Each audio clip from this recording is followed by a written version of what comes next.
This video will review the necessary components for the CSU formal lesson plan. On the left, you'll see a brief PowerPoint that will walk you through each step of the formal lesson plan. And on the right, you are going to see the actual lesson plan template in a Word document. You're able to find that Word document on Blackboard under the Education Majors page. Please talk to your methods professor about anything specific that they want added to the CSU formal lesson plan template to meet their requirements. So the lesson plan is made up of several different sections, and we'll walk through each one of them. They include class information, your verification and rationale, the objectives, the state standards, your accommodations, materials and resources needed, instructional procedures, assessments, and then also the impact form that you complete after teaching lessons. So the class information is basically where you're going to talk about who are your students in the class, what's the grade level you're teaching, what content are you covering? How long is the lesson? And then go back to your long-range plan and what are some characteristics that are unique to this class that might impact how you teach the lesson? The verification and rationale section is where you explain why are you teaching this lesson at this point in the semester or year, and how does this lesson, why is the content important, and how does it relate to the South Carolina standards? The third section of the lesson plan template is the objectives. You are going to choose to create objectives that are outcomes-based, measurable, and observable. These objectives must directly align to South Carolina standards. They must be clearly stated, and they should be challenging and developmentally appropriate to your students. The next section is fairly easy. You identify the specific state standards that align with this lesson. So an easy way to do this is to copy and paste them from the state standards document that you find on the state website.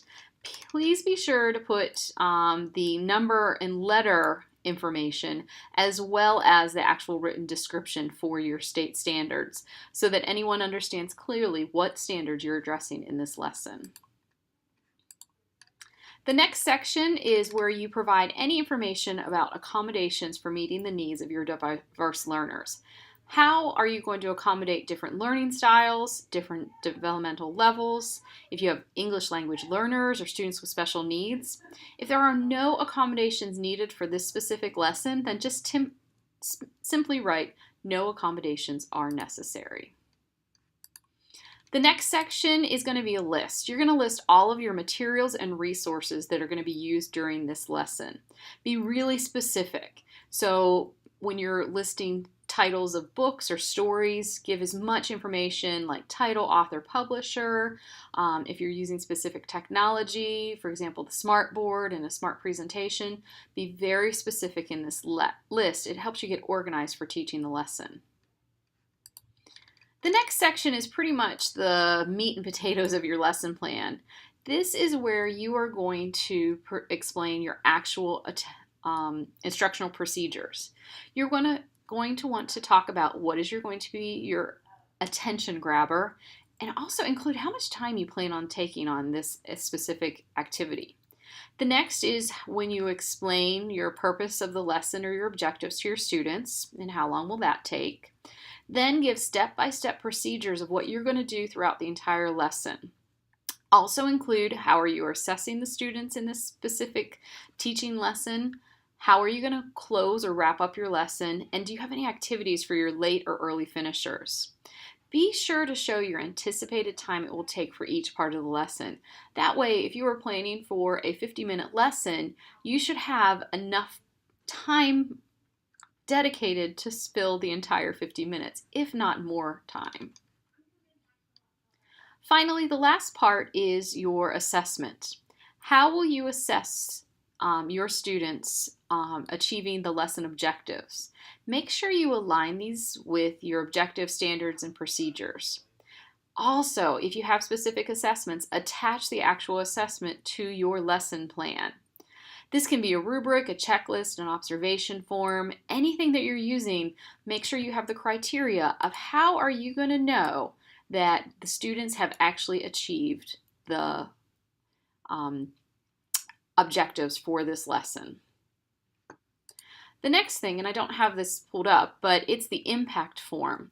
You're going to complete it after each lesson. Part 1 is a brief reflection, and part 2 is an impact on student learning, and it's comprised of a specific chart that you do.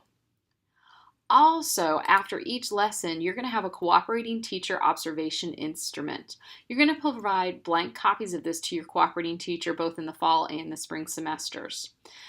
In the fall semesters, you'll bring any completed observation forms back to your methods professors. In the spring, those will go into your binder. This observation instrument aligns specifically with the Expanded Adept South Carolina 4.0 rubric. So those two things, the impact form and the cooperating teacher observation instrument, they vary a little bit whether you're early childhood elementary or secondary PK-12. So please look on Blackboard to see the specific instrument that you need to be using during both your methods and your student teaching.